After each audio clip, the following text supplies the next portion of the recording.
Hello అండి, ఈరోజైతే night అన్నం మిగిలిపోయింది కదా, నేను కలర్ రైస్ అంట లెమన్ రైస్ చేస్తున్నాను. మా అత్త పాలు కానిస్తుంది. హాయ్ చెప్తా.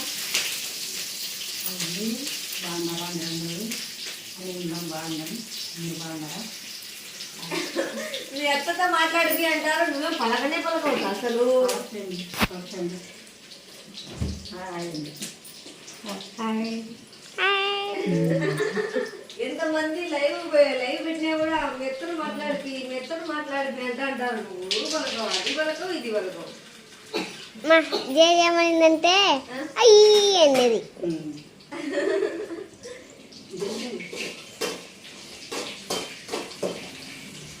పసుపు. మీ ఇంట్లో టిఫిన్ ఏం చేస్తున్నారు చెప్పండి. బాయ్.